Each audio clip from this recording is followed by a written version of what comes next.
Muy buenos días. Mi nombre es Vania Basigalupo. Estudio Gestión en Turismo y Cultura y soy parte del grupo de voluntarios de la Universidad de Valparaíso. Les damos la bienvenida a la actividad número 6 de la 7ª versión del Festival Puerto de Ideas de Valparaíso. El futuro del cerebro. Es el nombre de la conferencia en la que el neurocientífico argentino Facundo Manes, creador del Instituto de Neurología Cognitiva y autor del bestseller en América Latina y España Usar el cerebro, explicará cómo influye en nuestro cerebro los grandes avances científicos de la actualidad. Los invitamos a que se tomen unos minutos y contesten la encuesta en que se les entregó a su llegada. Esta ha sido realizada en conjunto con la Universidad de Valparaíso y tiene por objetivo conocer a nuestras audiencias en el marco de un estudio de impacto del festival. Por favor, a la salida entregarlas a los alumnos de la universidad que visten poleras con el logo de la Fundación. Solicitamos, por favor, también apaguen sus celulares. Muchas gracias, que disfruten.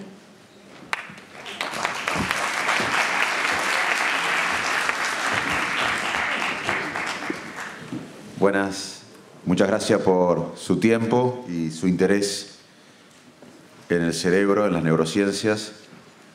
Y felicitaciones a todos los organizadores de Puerto de Ideas, una iniciativa fantástica. Los chilenos deben estar orgullosos por esto.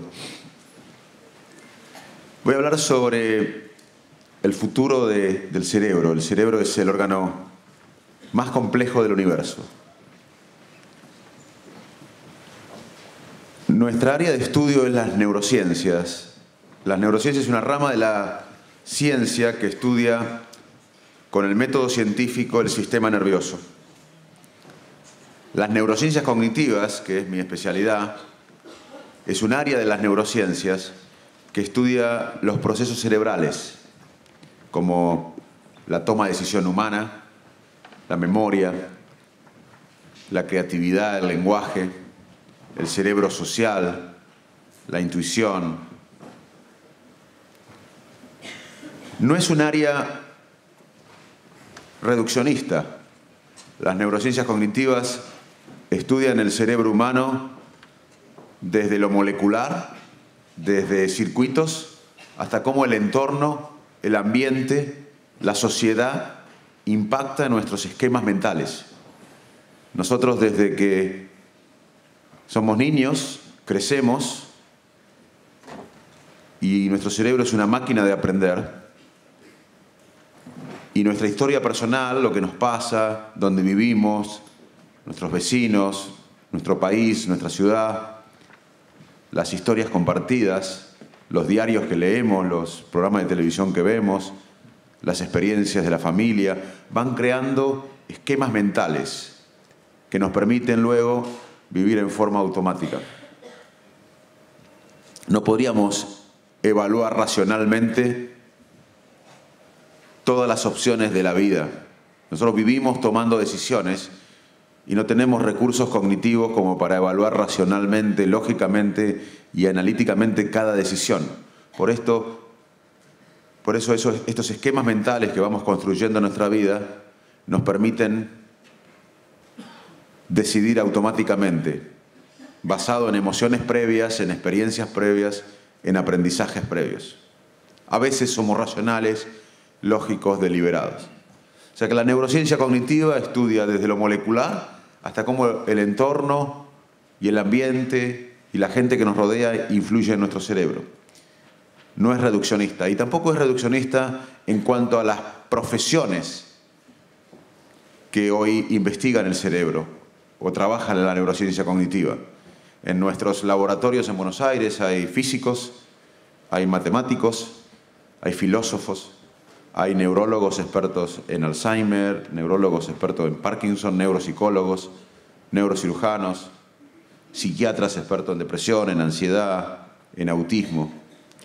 Todos trabajando en el mismo ecosistema.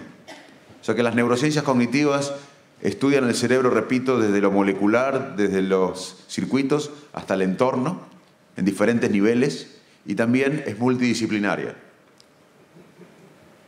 Y también incluso comparte datos entre los laboratorios. Hoy es difícil responder una de las preguntas acerca del cerebro aislado en nuestro laboratorio. Tenemos que colaborar, la ciencia es colaboración. Obama, el presidente Obama, hace unos años, unos pocos años, lanzó la iniciativa del cerebro. ¿Por qué hay tanto interés en el cerebro? Por 3 razones, me parece a mí. La primera es que las enfermedades del cerebro, las enfermedades de la mente, son la principal causa de discapacidad en el mundo. Repito, la enfermedad del cerebro es la principal causa de discapacidad en el mundo. Más que el cáncer y más que la enfermedad cardiovascular. Cuando uno habla de enfermedad del cerebro, no solo habla de Alzheimer, de traumatismo de cráneo, de accidente cerebrovascular, de autismo, de epilepsia, de esquizofrenia, etcétera, etcétera. Cuando uno habla de enfermedad del cerebro, también habla de depresión, de ansiedad patológica. La ansiedad patológica es una condición muy prevalente en la actualidad. La ansiedad, vivir con miedos, con preocupaciones constantes acerca del pasado y del futuro. Nosotros, lamentablemente, vivimos muchas veces rumiando acerca del pasado, de lo que pudo haber sido, e imaginándonos el futuro, que es algo que tenemos una capacidad enorme comparado a otras especies, pero también nos puede llevar a tener miedos anticipatorios o preocupaciones sobre hechos que no sucedieron. La adicción también es una enfermedad del cerebro. Cuando uno cumple criterios de adicción, tiene una enfermedad del cerebro, no tiene una debilidad moral. La adicción secuestra el cerebro. El insomnio crónico es una enfermedad del cerebro, el estrés crónico. Así que hay mucho interés, en gran parte, porque la enfermedad del cerebro es la principal causa de discapacidad en el mundo hoy. El segundo interés de la sociedad en el cerebro es que todos tenemos cerebros.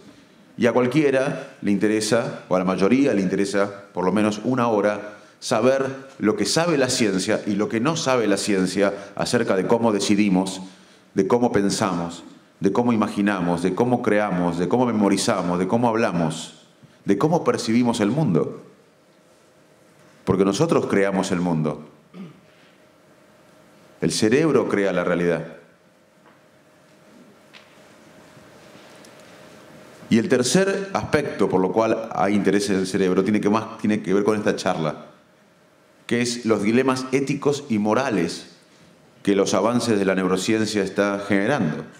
Y ustedes, entiendo que muchos no son especialistas en el cerebro, la sociedad no especialista en el cerebro va a tener que estar involucrada, va a tener que conocer los dilemas morales y éticos que surgen a partir de la investigación del cerebro. O sea que el interés en el cerebro es general. De hecho, el expresidente hace unos pocos años de la potencia más importante del mundo, nos guste o no, Estados Unidos es el país con mayor impacto en defensa, en economía, hasta el momento por lo menos. El presidente de ese país, de la principal potencia del mundo, pero lo mismo pasó en Europa, Europa también está poniendo foco en las neurociencias, en el cerebro, dijo esto, lanzando la iniciativa del cerebro. You know, as humans, we can identify galaxies light years away. We can study particles smaller than an atom, but we still haven't unlocked the mystery of the 3 pounds of matter that sits between our ears. Los humanos podemos identificar galaxias miles de años alejadas, podemos estudiar partículas más pequeñas que los átomos, pero todavía no podemos entender este 1,5 kilos y kilo y pico de sustancia que está entre las orejas. Today, scientists possess the capability to study individual neurons and figure out the main functions of certain areas of the brain. But a human brain contains almost 100 billion neurons, making trillions of connections. So Dr. Collins says it's like listening to the string section and trying to figure out what the whole orchestra sounds like. Los científicos hoy tienen la capacidad, o los neurocientíficos tenemos la capacidad de identificar funciones de una neurona o incluso de circuitos de neuronas. Pero el cerebro contiene más de 100 billones de neuronas y trillones de conexiones entre las neuronas. Y si bien sabemos que el cerebro trabaja en red, pero algunas áreas modulan ciertas funciones cognitivas o ciertas funciones cerebrales. Y si bien sabemos algo de esas áreas cerebrales que modulan una función, no tenemos una idea general del cerebro. Es como si escucháramos un instrumento, pero no la orquesta en general.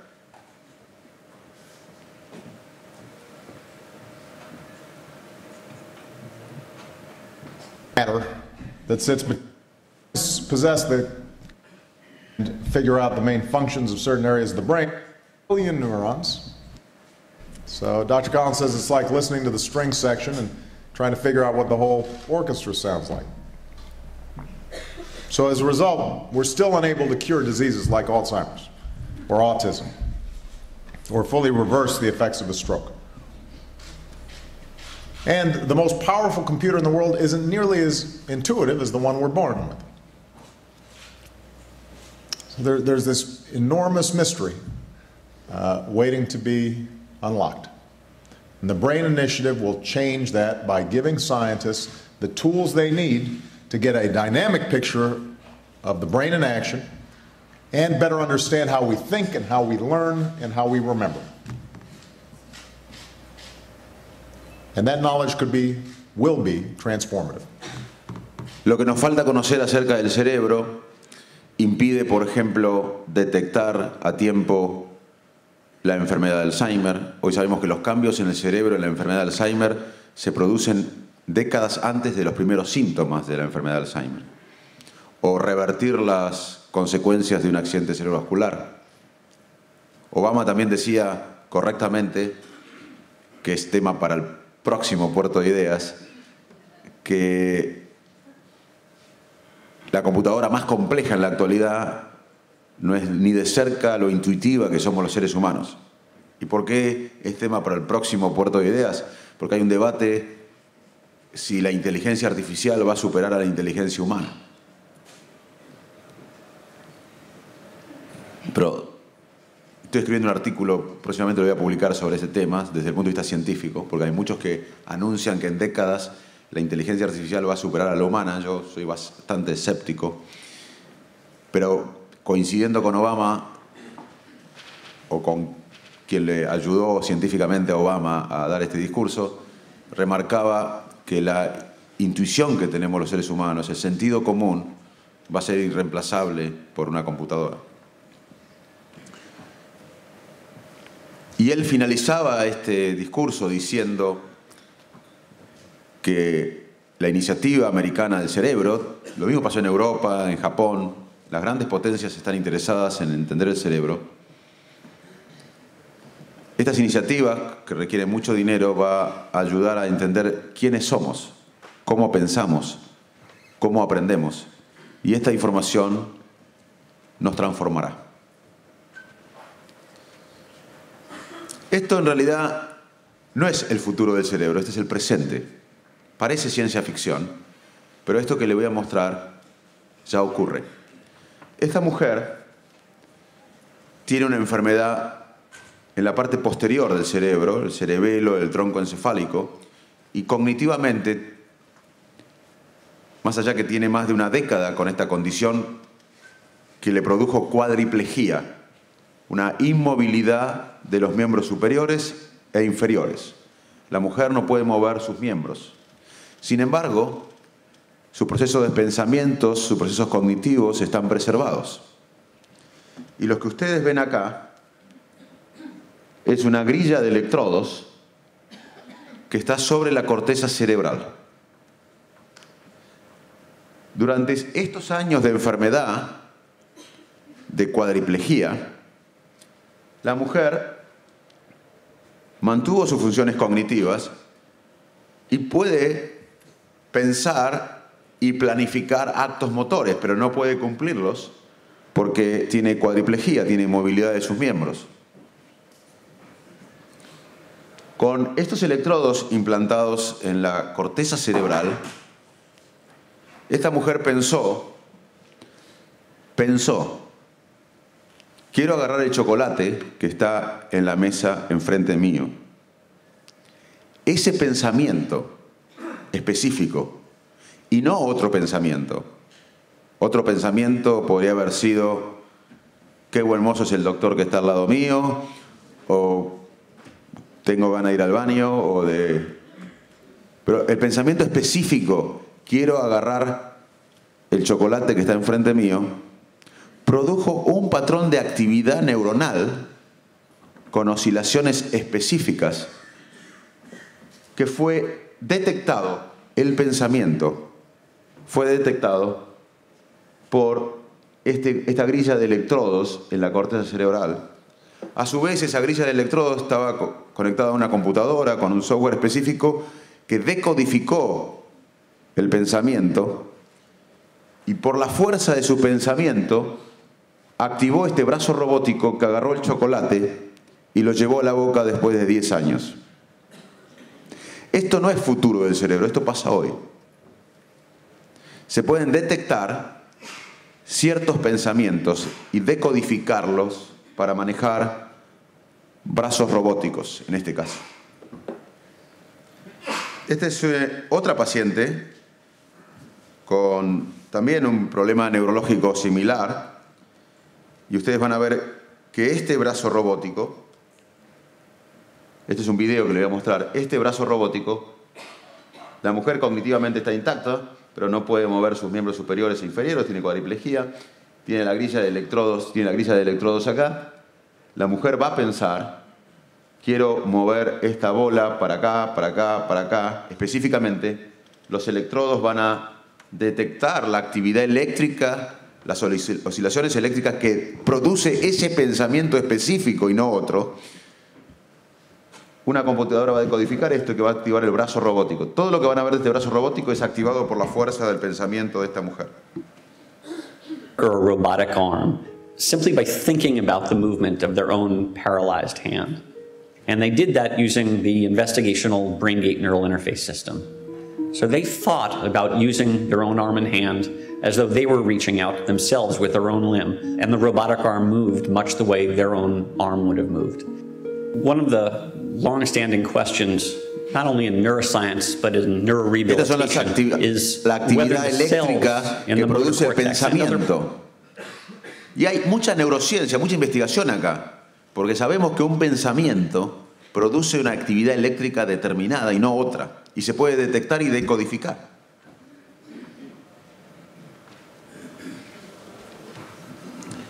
Esto también es presente, no futuro, es un exoesqueleto. Personas parapléjicas pueden con su pensamiento activar un exoesqueleto que les permite, por ejemplo, caminar. De hecho, esto pasó en el Mundial de Fútbol de Brasil. Yo no quiero recordar ese Mundial, como perdimos la final. Pero en el día inaugural, un investigador brasilero en Duke, Nicolelis, que es pionero en esta área, seleccionó a un chico con una paraplegia, le puso un exoesqueleto, el chico con el pensamiento activó el exoesqueleto y pudo pararse con el pensamiento vía el exoesqueleto y patear la pelota. La FIFA lo mostró unos segundos, pero fue realmente algo impresionante para la ciencia.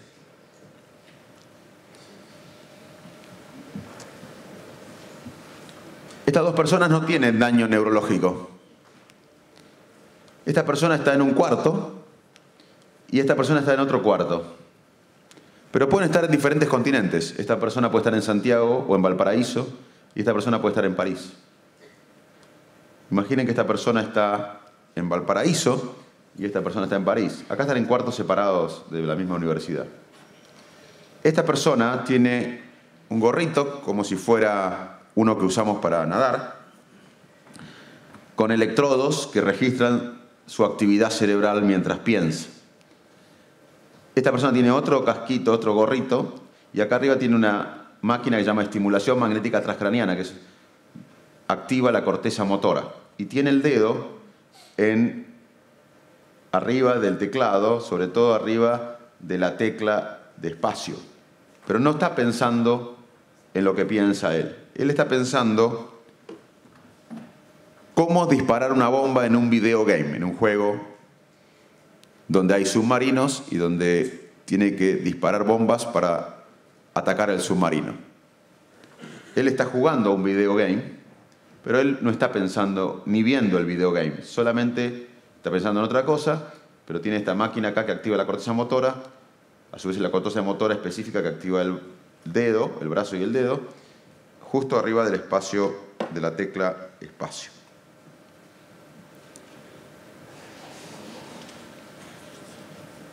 Esta es una comunicación cerebro a cerebro. Bueno, cuando éramos chicos seguramente pensamos en la telepatía. Hoy la telepatía es posible con la tecnología. Hay comunicación cerebro a cerebro. Esta persona, que está en Valparaíso, la de la izquierda de ustedes, piensa, voy a lanzar la bomba ahora para destruir el submarino. Ese pensamiento específico de lanzar la bomba es detectado por los electrodos que tienen en el gorrito este de nadar, decodificados por una computadora y enviados por Wi-Fi. El pensamiento. Sí, un pensamiento hoy se puede enviar por Wi-Fi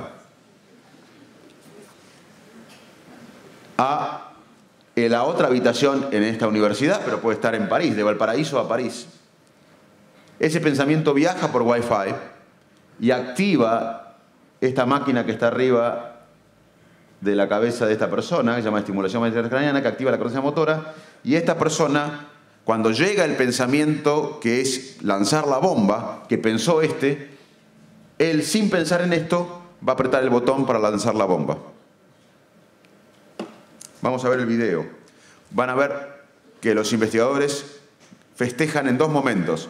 Primero, cuando se logra detectar el pensamiento de lanzar la bomba, que ya es un hecho importante como investigación, y el segundo griterío es cuando se logra activar la corteza de la otra persona que está pensando otra cosa a través del pensamiento del primer sujeto del estudio.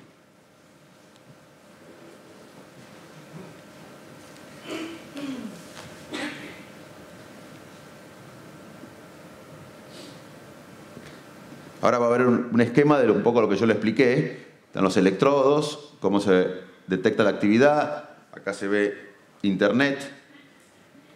Este es el submarino, los submarinos.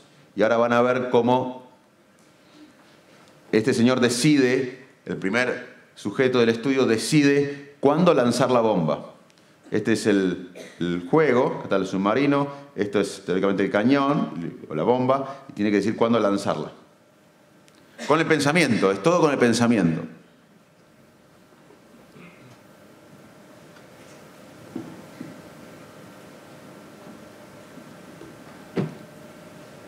Ahí va a lanzarla. Está midiendo. Yes. Y ahí los investigadores dicen, buenísimo, éxito, porque ya la primera parte del estudio, que es complejo, fue hecha, que fue detectar ese pensamiento y mandarlo por Wi-Fi. Esta persona está pensando en otra cosa, no está viendo el game.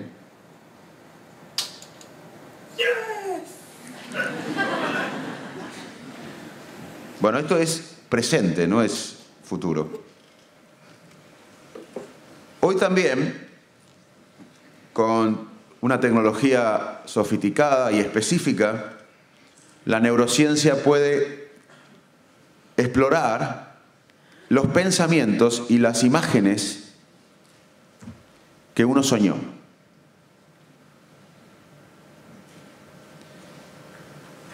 Y acá entramos en otro terreno donde al principio de la charla les comentaba que ustedes, no especialistas en el cerebro, pero la sociedad en general va a tener que estar involucrada en conocer estos temas, porque si bien estos avances surgieron para ayudar a gente con cuadriplegia, para ayudar a gente que no podía caminar con el exoesqueleto. Esta tecnología también puede usarse para fines no éticos. O también se puede discutir éticamente y moralmente la invasión de la privacidad de uno. Pero repito, hoy, si bien todavía con imágenes primitivas, pero esto se va a mejorar, si se pone a dormir a una persona con electrodos en su cabeza, con electrodos sofisticados de investigación, no cuando uno va a hacer una polisonografía de sueño, no, quédese tranquilo. Hoy se puede, en laboratorios específicos que estudian esto, se puede detectar qué soñó una persona, qué imágenes o qué pensamiento tuvo una persona durante el sueño. Quizás algún día, esto sí es futurología, esto sí que voy a decir ahora es futuro, no se sabe, es una predicción. Quizás en algún día uno puede levantarse a la mañana, porque uno no recuerda todo lo que soñó. Uno tiende a recordar el último sueño antes de despertarse, inmediatamente antes de despertarse. Lo que uno recuerda cuando soñó es lo que pasó inmediatamente antes de despertarse. Pero uno no recuerda todo lo que soñó durante la noche. Y quizás en un día, hoy puede ser posible, no pasa, pero puede ser posible, esto sí es predicción. Quizás nos levantemos a la mañana y apretemos un botón de play que nos muestre lo que soñamos durante el día.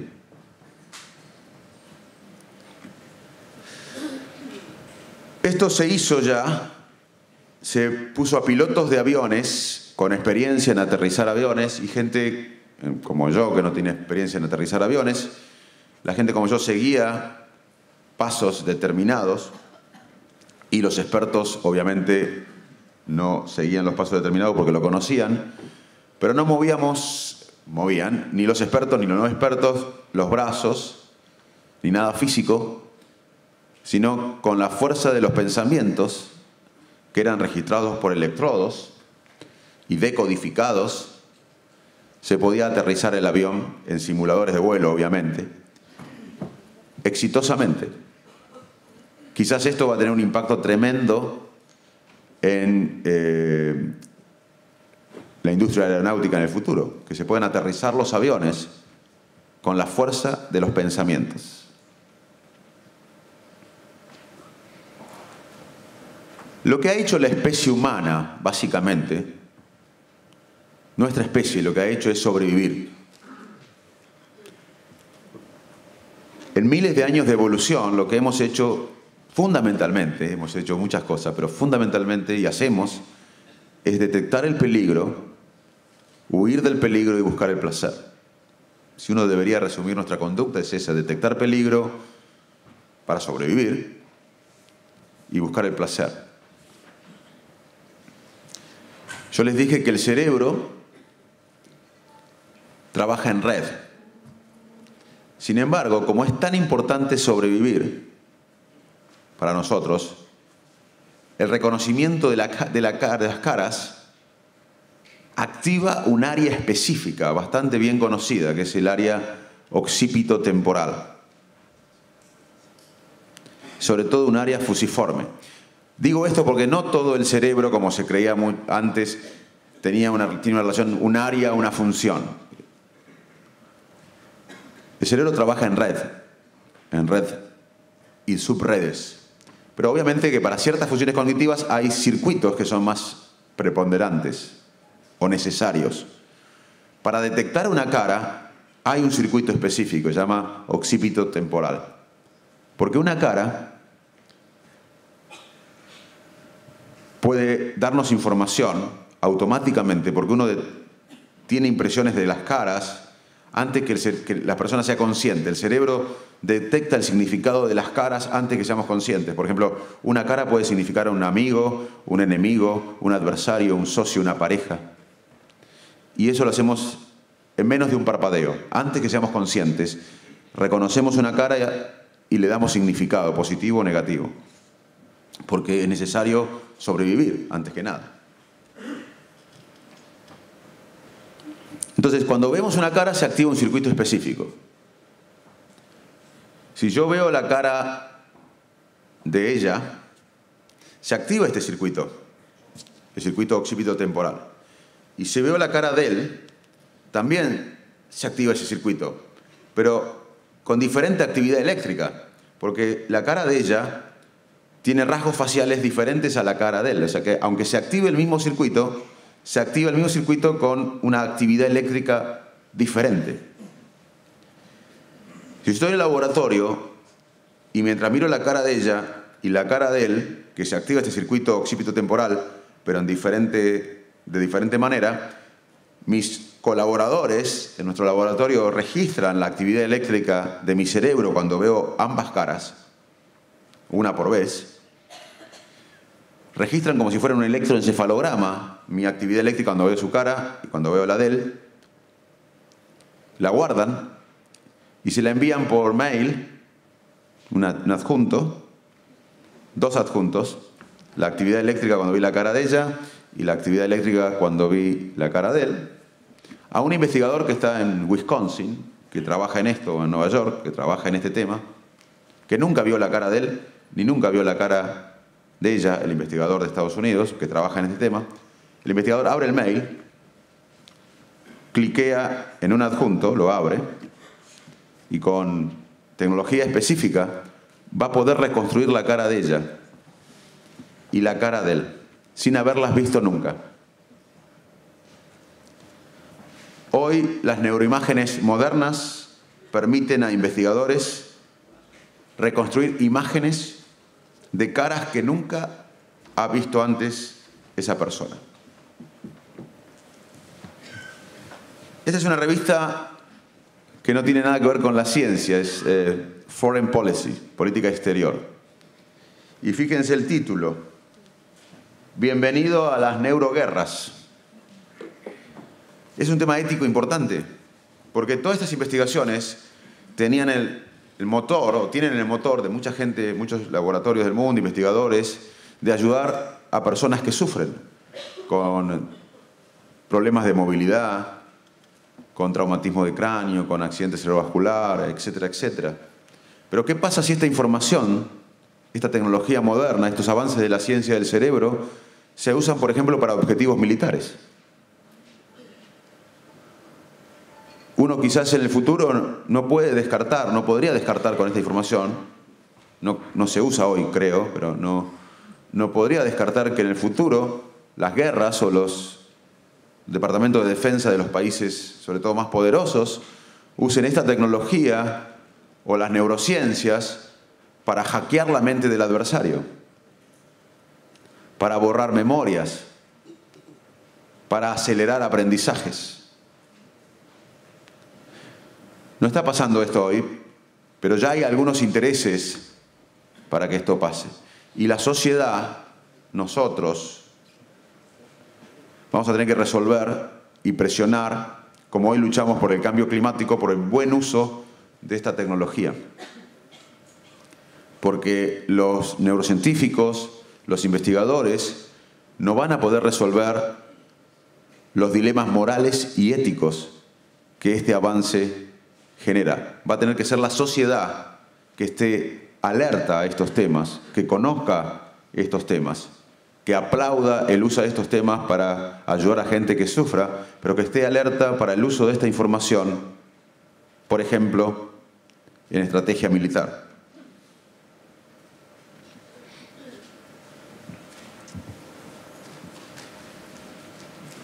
¿Vieron los paneles solares que están arriba de las casas, a veces en lugares que tienen mucho sol? Bueno, hoy genéticamente se pueden modificar neuronas para que sean sensibles al estímulo luminoso. Se llama optogenética.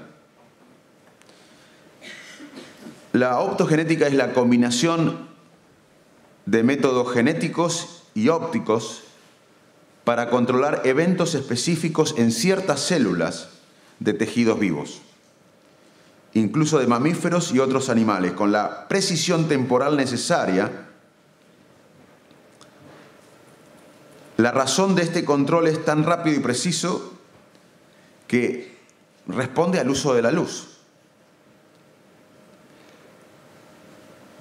O sea que hoy puede haber neuronas que actúen como esos paneles solares que están en las casas que vemos. Estas neuronas fueron modificadas genéticamente para responder a la luz. Y esto puede dar gran ayuda a enfermedades degenerativas. Por ejemplo, Parkinson. En el Parkinson hay circuitos específicos disfuncionales. Quizás, si uno podría modificar genéticamente esas neuronas que funcionan mal en el Parkinson y estimularlas con la luz, quizás esos circuitos podrían empezar a funcionar nuevamente. Es una teoría, pero que hoy se puede testear. También en el Alzheimer hay circuitos de memoria que están afectados. Quizás modificando genéticamente esas neuronas y estimulándolas con luz, esos circuitos pueden empezar a funcionar mejor. Otra teoría, pero hoy puede ser posible evaluar esa teoría. También la optogenética sirve para esta modificación de las neuronas para ser sensibles a la luz, y con luz o sin luz se pueden activar o desactivar circuitos. Pueden ser de utilidad y son de utilidad para estudiar el funcionamiento de los circuitos cerebrales. Y esa es una técnica que hoy ya existe. Genéticamente se modifican las neuronas, receptores, un mecanismo complejo que no viene al caso explicar, y la neurona se hace sensible al estímulo luminoso. Y con actividad luminosa o sin actividad luminosa, la neurona se puede activar o desactivar activando el circuito. Esto puede ser de gran utilidad para ciertas patologías en donde hay circuitos disfuncionales, y también puede ser de gran utilidad para entender circuitos cerebrales, funciones en circuitos cerebrales que hoy no sabemos su función. Este hombre es un investigador del Massachusetts Institute of Technology, del MIT, que ganó el premio Nobel en fisiología, y además hizo varios experimentos interesantes. Uno de ellos fue implantar en un ratón una memoria falsa.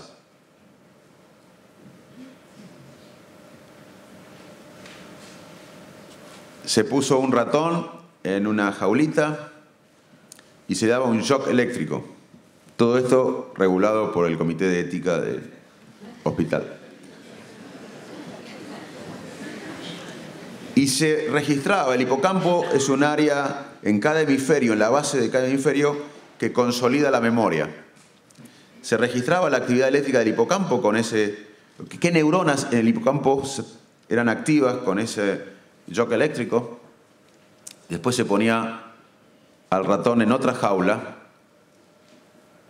segura, sin ningún shock eléctrico, pero se activaban las neuronas, el mismo circuito con optogenética que generó activación a partir del shock eléctrico, y el ratón en la jaula que no tuvo shock eléctrico se asustó por la activación de las mismas neuronas que se activaron cuando tuvo el shock eléctrico real. O sea que este señor y sus investigadores y otros grupos en el mundo hoy pueden registrar qué memoria, qué circuitos cerebrales, qué conexiones neurales se activan con una memoria. Pueden implantar memorias verdaderas, pero también memorias falsas.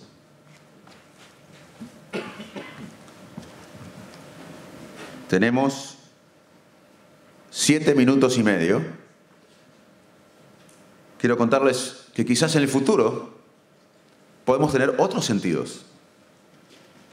Porque básicamente lo que hace el cerebro es reconocer patrones externos con cierto significado y adaptarse. El cerebro está encerrado en esta caja sellada del cráneo.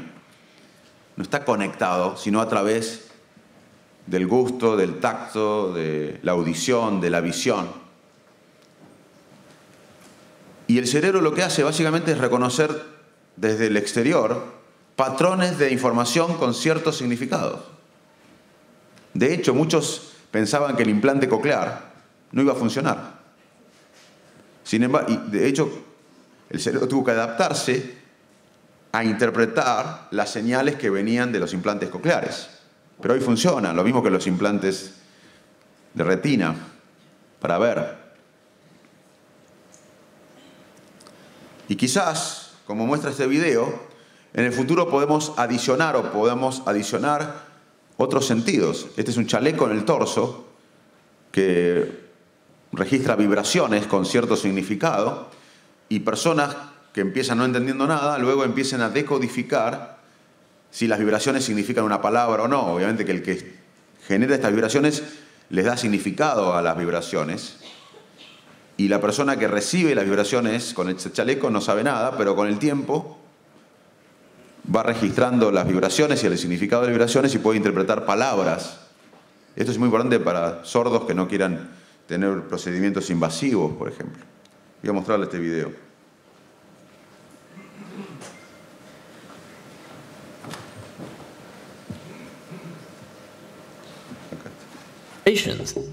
They'll instinctively feel and understand information.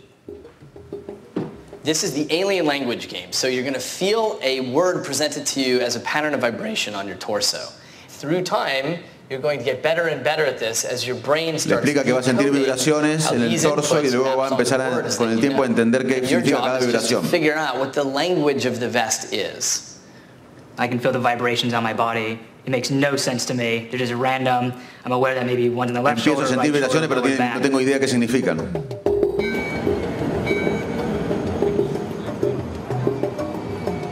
One of my lab members, Joshua, wore the vest as he went about his day. An app sends a pattern of vibrations to his torso. He guesses what word that pattern represents. Durante el día y semanas, esta persona, este investigador, tenía en el torso esta posibilidad de recibir vibraciones desde una app, que para el app significaban ciertas palabras, y él empezaba a decir si una palabra u otra, y con el tiempo fue aprendiendo un lenguaje diferente. Este es un paciente con una enfermedad muy devastadora, es una distonía generalizada, una contracción muscular anormal, masiva, y la verdad que estos chicos tenían una expectativa de vida muy perfectly normal. He has this genetic form of dystonia. Fíjense, there are 8 children in the family. 5 of ahora them van a ver un have video dystonia. que no se podía mover porque las contracciones musculares, esta distonia, eran tan graves. This boy is 9 years old, perfectly normal until the age 6, and then he started twisting his body. First the right foot, then the left foot, then the right arm, then the left arm, then the trunk, and then by the time he arrived, within the course of 1 or 2 years, the disease onset, he could no longer walk, he could no longer stand, he was crippled.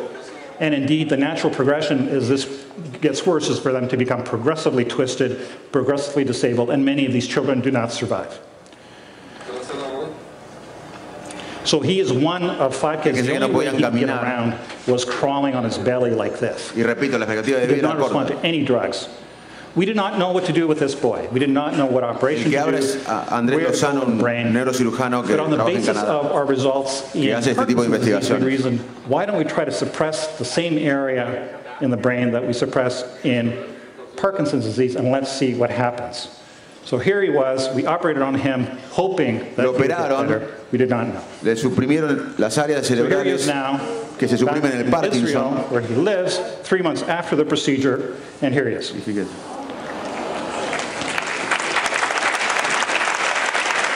¿Por qué les muestro esto? Porque se requiere mucha investigación en neurociencia para activar un área cerebral y no otra y mejorar la calidad de vida de estos chicos.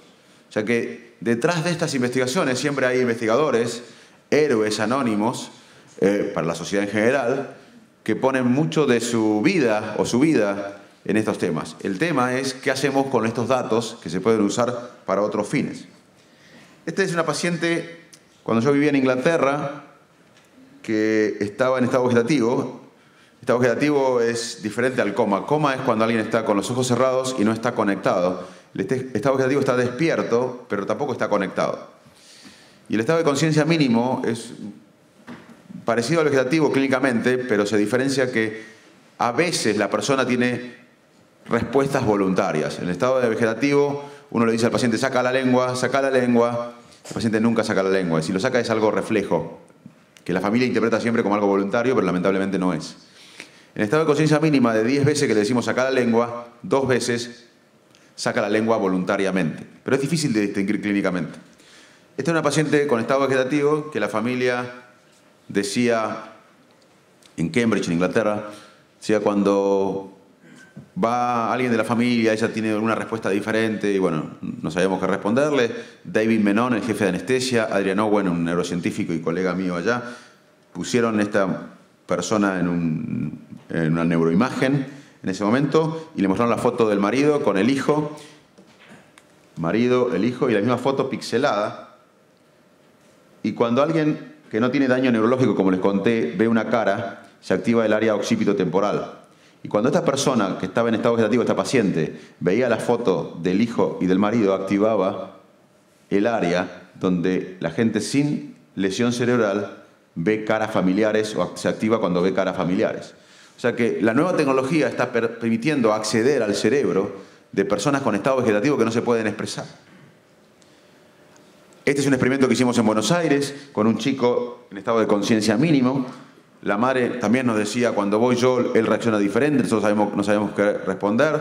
Lo pusimos en una neuroimagen, en resonancia funcional, y le pedimos a la madre que le cuente una historia de la infancia de él. O sea, la voz de la madre que era emocional con una historia de la infancia de él. Dos cosas emocionales versus una voz parecida a la de la madre, leyéndole la temperatura del diario El Mercurio de junio del 68. O sea, algo no emocional, ni la voz de la madre ni la historia. Cuando escuchaba la voz de la persona parecida a la madre en voz, pero algo no emocional, activaba la corteza auditiva, porque escuchaba bien, queríamos saber eso. Pero cuando escuchaba a la madre contándole algo de la infancia, a una persona que no podía responder, ustedes lo veían clínicamente, no tenían respuesta. Cuando escuchaba a la madre contándole algo de la infancia, se activaba la corteza auditiva, pero también la amígdala bilateral, en un área emocional. Son los primeros trabajos que surgieron, algunos lo hicimos desde Argentina, nuestro grupo, hay varios grupos trabajando en el mundo, en ese momento eran 4 o 5 grupos, que empezaron a ver islas de actividad cognitiva en personas con severos trastornos de conciencia. ¿Qué significa esto? ¿Esto significa la conciencia? Es otra discusión. Pero claramente la tecnología nos permite acceder al cerebro de estos pacientes. Es un trabajo de Adrian Owen, un investigador amigo que ahora está en Canadá, donde se pedía a un paciente de estado vegetativo que piense jugar al tenis y se activaban las áreas premotoras y motoras de cuando uno sin lesión cerebral imagina jugar al tenis. La nueva tecnología también nos abre la posibilidad de detectar los cambios cerebrales que se producen antes, décadas antes quizás, de los síntomas en la enfermedad de Alzheimer. Si una persona tiene los primeros síntomas de Alzheimer a los 66, 67 o 70 años, los cambios cerebrales que dan lugar a estos síntomas como pérdida de memoria preceden a los síntomas por décadas. Y quizás la nueva tecnología nos ayude a esto y también nos ayude a curar la enfermedad, porque uno de los problemas que tenemos para la cura del Alzheimer es que los organismos de control, de trials, de investigaciones farmacológicas, como la Food and Drug Administration, la FDA en Estados Unidos, permite o autoriza estudios de drogas para pacientes con Alzheimer cuando los pacientes con Alzheimer tienen síntomas moderados. Y ya es una enfermedad, cuando alguien tiene síntomas moderados, de décadas de evolución. Ninguna pastilla va a curar una enfermedad donde vemos la punta del iceberg, en realidad. Los problemas de memoria son la punta del iceberg. En Colombia, este hombre, es un héroe de la neurología mundial y latinoamericana, Francisco Lopera, detectó una familia de Alzheimer hereditario. La mayor prevalencia de Alzheimer es esporádico, donde la causa es multicausal y la genética cumple un rol pero no predominante. En cambio hay un grupo menor de familias con una mutación genética de un Alzheimer hereditario. Y una de las mayores familias en cantidad está en Colombia, en Antioquia, y este hombre, acá estamos charlando con Pierre, este soy yo, este es Francisco Lopera, este es Pierre Tairot de Arizona, charlando con la gente de la zona, porque es un estudio colombiano, americano. Yo ahora actúo como revisor de los datos por el National Health Institute. Es un estudio que se está haciendo dando una droga que quizás falló antes, cuando se dio en etapas más posteriores de la enfermedad, antes que las personas tengan los síntomas. Porque este grupo de Alzheimer, muchos tienen la enfermedad, muchos tienen los síntomas, pero hay un grupo que tienen la mutación genética, que son jóvenes, que todavía no tienen síntomas. Y quizás, dando la medicación ahí, se puede tener una ventana a la cura de la enfermedad de Alzheimer. Y esto puede pasar en América Latina. Es uno de los estudios que para mí puede dar lugar a una ventana para curar el Alzheimer, que es una epidemia en el mundo hoy. Si el Alzheimer fuera un país, en términos de costos económicos, sería la economía número 18 del mundo, más que Turquía, porque el principal factor de riesgo es la edad y el mundo está envejeciendo. Y la cura para esta enfermedad podría venir de Sudamérica, de este estudio en Colombia. Quizás las medicaciones del futuro van a ser, vamos a reemplazar las pastillas para el trastorno bipolar, el trastorno obsesivo-compulsivo, la depresión severa, con casquitos que tengan algún estimulador cerebral. Incluso se sospecha que esto puede tener menos efectos adversos que una píldora. El otro dilema, antes de terminar, queda un minuto, es la tecnología moderna. ¿Cómo vamos a convivir con la tecnología? Bueno, hay que tener cuidado. Salimos de la interfase cerebro-computadora. Vamos a cómo afecta en el cerebro Twitter, WhatsApp, chequear emails, televisor, computadora, celular, todo lo que vivimos. Bueno, es maravilloso, nos permite cosas increíbles. Seguramente si está esta charla dándose por Facebook Live, la pueden ver en cualquier parte del mundo. Es fantástico, no voy a contar a ustedes la maravilla de la tecnología.